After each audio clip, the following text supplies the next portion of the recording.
La chance d'avoir un médecin coordinateur qui nous épaule. Donc, nous avons également son interne qui est mis en renfort et nous avons juste derrière Madame Riclot qui est l'infirmière coordinatrice qui participe également à cette campagne de vaccination. Bonjour. En amont, évidemment, on va faire une prise de tension pour savoir si tout se passe bien et puis après on passe tout sur la phase de vaccination. Comme je vous l'avais indiqué au début, on va être sur 27 personnes aujourd'hui qui vont être vaccinées. Et donc on va continuer cette campagne de vaccination, en tout cas cette quatrième injection qui va donc s'étaler jusqu'à, on va dire, à une fin de l'année avec les résidents qu'on peut recevoir entre temps pour pouvoir avoir une campagne de vaccination qui va être faite. Jusqu'ici nous avions 66 résidents vaccinés sur les 68 que nous accueillons. Combien? 66 de vaccinés sur les 68. Alors, vaccinés, vous voulez dire? Alors, sur la troisième dose. Et on attaque la quatrième. La couverture vaccinale complète jusqu'ici. C'est 60. Alors, 68, logiquement. 68. Là où il y en a 2 qui ont refusé. Donc là, aujourd'hui, bien entendu... la couverture vaccinale complète, 66 ou 68. Oui, c'est ça. Donc là, et sur cette quatrième vaccination, nous serons, il y a 64 personnes qui ont accepté d'être vaccinées. Alors bien entendu, nous avons donc associé les familles à cette décision, le résident, les familles, et puisque les personnes que nous accueillons sont avant tout des citoyens, ils ont cette possibilité de pouvoir refuser s'ils souhaitent. Ça va piquer, là, ça va. Ça va, franchement ça va. Un petit peu. Une confiance assez importante dans le secteur sanitaire et médico-social, avec une certaine forme peut-être plus légère, parce que l'été arrive auprès des familles, et finalement cette campagne pédagogique s'inscrit aussi auprès des familles, pour leur dire aujourd'hui qu'effectivement on n'est pas à l'abri, et que cette recrudescence aujourd'hui de cas nous oblige à être doublement vigilants. Donc c'est comme je vous le disais tout à l'heure, on a quand même une proximité avec les familles. Alors peut-être que la configuration de l'établissement, puisqu'on est quand même sur un établissement que je qualifierais de familial, on est sur un petit village, on est sur des personnes qui viennent chez nous et qui sont déjà connues à l'extérieur par le personnel, donc on a une proximité aussi qui facilite cet échange avec les familles. Ça n'avait pas de CCAS, hein, c'est ça? C'est ça. Son politique territoriale. Donc oui, effectivement, on a cette proximité qui nous permet aussi d'être sur des échanges parfois même informels, sur des rendez-vous au pied levé, mais qui nous permet de rentrer dans cette adhésion. Ce qu'on a constaté, pour répondre aussi à ta question, en EHPAD, c'est que la vaccination, elle s'est faite au fil de l'eau, mais aussi en regroupant les personnes, parce qu'au fil de l'eau, de la faire tous les jours pour une personne, c'est pas possible. Donc, sur des temps groupés, mais au fil de l'eau, on regarde notamment des contaminations qui ont lieu.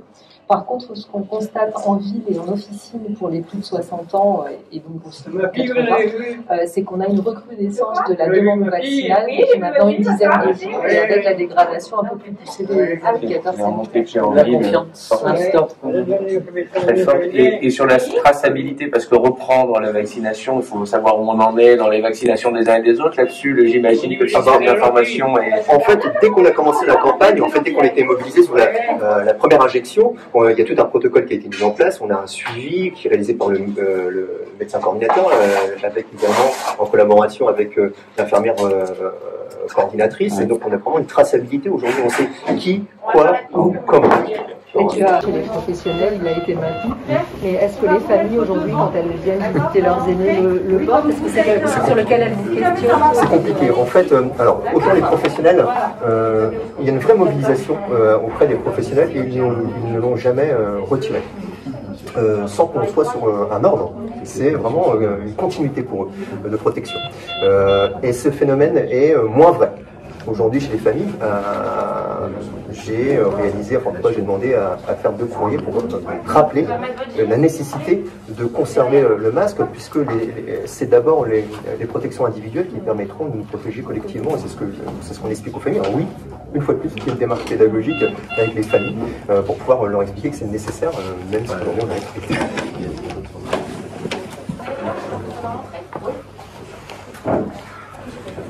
Merci de votre présence. Évidemment, nous sommes disponibles pour vos questions.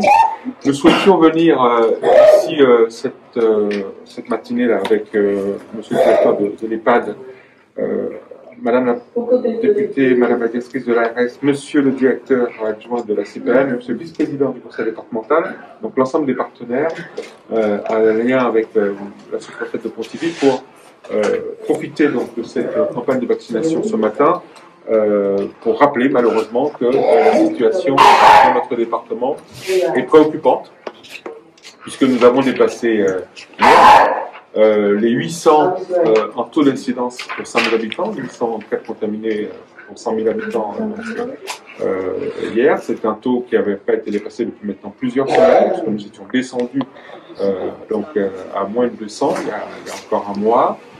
Donc le virus variant B5, si je comprends, pour suivre ces variants, est présent aussi dans le Morbihan. Donc la situation s'est très vite dégradée en termes de contamination. Les tests positifs, nous sommes à pratiquement 40% des tests positifs. Il y a des gens qui ont été testés parce qu'ils ont des symptômes. À 40%, ils sont effectivement détectés positifs, donc le dispositif fonctionne bien.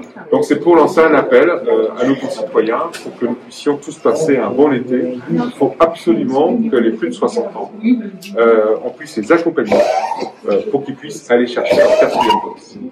Donc c'est le moment. Il faut le faire parce que les petits-enfants vont arriver dans quelques jours. Donc la bonne pratique, c'est une semaine avant l'arrivée des petits-enfants, vérifier que les plus de 60 ans ont bien fait leur 4e dose. Donc les scientifiques nous disent, que ces scientifiques nous l'ont réaffirmé, pour protéger les anciens, notamment de la forme grave de l'épidémie, il faut absolument qu'ils puissent aller chercher leur 4e dose, puisqu'on commence à voir à l'hôpital un impact sur les entrées en hospitalisation dans le Morbihan, plus 42% en une semaine d'entrées à l'hôpital, essentiellement des anciens. Et donc là, malheureusement, c'est un virus qui malheureusement n'aime pas les âges, qui est un peu discriminant sur l'âge. Bon, c'est comme ça. Donc il faut vraiment que nous puissions inciter les personnes âgées de plus de 60 ans à aller se faire vacciner, à aller prendre leur 4e dose. Pour ce qui concerne les mesures de gestion, comme au niveau national, il n'y a pas de mesures obligatoires dans le département. Clairement, ce sont des recommandations fortes. Par exemple, dans les transports, j'ai écrit aux établissements publics de coopération intercommunale, c'est-à-dire aux autorités organisatrices du transport, pour leur demander de rappeler à l'ensemble des usagers que le masque est recommandé dans les transports en commun, parce qu'effectivement, il y a un sentiment de promiscuité. Et donc j'ai aussi sollicité les chefs d'entreprise pour rappeler que dans les situations où il y a une promiscuité, le masque est recommandé. Donc nous avons des recommandations fortes qui sont formulées, mais il n'y a aucune mesure réglementaire. Je n'ai pas pris de décision pas arrêtée sur des mesures de gestes barrières. Donc ce sont des rappels qui sont faits à ce stade. La grande mobilisation pour cet été, c'est la vaccination. Si on arrive à vacciner les plus de 60 ans, et c'est vrai que nous avons un décrochage pour la 4e dose. Par exemple, nous sommes à presque 30% des plus de 80 ans qui ont eu leur 4e dose. Ça ne va pas du tout. Donc il faut vraiment qu'on rattrape ce retard. C'est vrai qu'on peut comprendre que voilà, on aurait bien aimé s'en passer, mais manifestement, la situation fait que la 4e dose, pour éviter la forme grave pour les plus de 80 ans, il faut absolument qu'ils aillent la chercher. Voilà.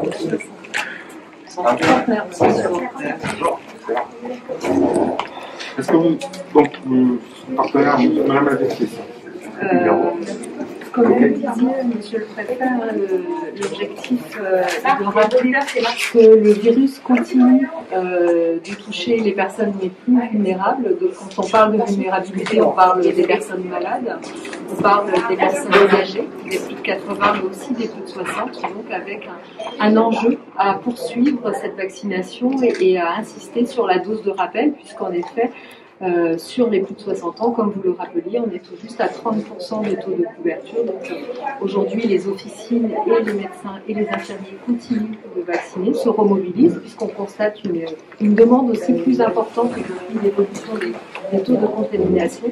Et il est important que ces grands-parents, ces anciens soient protégés en amont de la période estivale, dont on sait que ça va être un temps de brassage humain pour nous tous. Et donc cet enjeu, à ce qu'en effet, ils soient vaccinés en amont de l'été, pour éviter que des formes qui me développent des formes graves, parce que l'enjeu est là. C'est-à-dire que le G.5 est un virus encore plus contaminant que les précédents, ce qui explique aussi l'évolution des taux d'incidence. Mais l'enjeu aujourd'hui est bien d'éviter les formes graves chez les personnes les plus vulnérables. Et la vaccination est le moyen le plus efficace, rappelons-le. Justement, c'était la question que j'allais vous poser. Est-ce que les vaccins actuels sont vraiment efficaces contre les variants et notamment celui-là? Parce que c'est quelque chose qui circule sur... Alors, le vaccin est efficace, c'est prouvé scientifiquement, et on sait que plus vous êtes âgé et plus vous êtes éloigné de la date de votre précédente injection, moins le vaccin est efficace. Donc il y a vraiment cet enjeu à réactiver les défenses pour pouvoir créer une barrière contre les effets les plus néfastes de cette maladie. Combien de mois alors? On sait qu'à partir de 3 mois, on a une diminution, et on sait qu'après 6 à 7 mois, celle-ci est vraiment très très basse. Cette immunité est vraiment très très basse. Et c'est donc le moment là pour aller faire cette 4e dose, puisqu'on est à la fois à la fin de la protection des précédentes injections et du dernier rappel, et au début d'une vague qui par nature va être aussi importante, sinon plus importante que les précédentes, cette 7e vague, puisque les variants se caractérisent les uns par rapport aux autres par une plus grande capacité à se répliquer et à contaminer. Donc il y aura des taux d'incidence et des nombres de cas qui vont à nouveau se compter en centaines de milliers, des taux d'incidence qui vont dépasser les milliers pour 100 000 habitants. Et donc, il est très important de se protéger. Penser au vaccin, c'est passer un été serein. Pour ceux qui se perdent dans les dates de rappel de vaccination, il y a même des outils mis en place par l'assurance maladie sur mon rappel. L'assurance maladie vous nous dit en fonction des dates de vaccination quand est-ce que vous pouvez faire votre rappel, en fonction de votre âge, en fonction de votre situation, si vous êtes immunodéprimé ou non. Tout est fait en termes d'information. Et puis, Claire le disait déjà très bien, l'ensemble des professionnels de santé, en ville notamment, les pharmaciens, les médecins, les infirmiers, sont déjà hyper mobilisés pour répondre à la demande là, qui devient importante face à l'augmentation des taux d'incidence. Et on sait pouvoir compter sur un tissu d'acteurs et de professionnels de santé très très mobilisés une fois de plus cet été. Donc c'est pas la peine d'attendre les nouveaux vaccins qui sont... Non, c'est maintenant qu'il faut y aller. Parce que ce qui est important dans ce que nous sommes en train de se dire, rappelez-vous, il y a 1 an, c'était quand même terrible. Nous étions en train de dire aux grands-parents, vos enfants vont arriver, laissez-les dans la cuisine, laissez-les dehors, ne les embrassez pas, ne les prenez pas dans vos bras. Nous avons tous pu vivre ça, et la difficulté évidemment pour les grands-parents. Là, le message, c'est un message tout autre. C'est de dire, dans 1 semaine, les petits-enfants vont arriver, vérifier si vous avez votre 4e dose. C'est tout ce que nous leur disons. La 4e dose va vous permettre d'embrasser vos petits-enfants et de passer de bons moments de famille.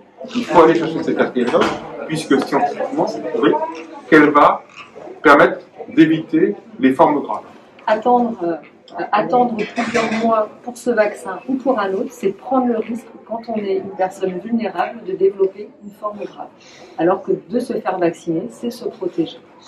Et donc c'est un message quand même plus positif et, que nous livrons aujourd'hui. C'est finalement très simple. Donc pour ceux qui vont aller voir leurs grands-parents, qui vont emmener les petits-enfants, la question importante, maman, papa, est-ce que tu as pris ta 4e dose? Voilà.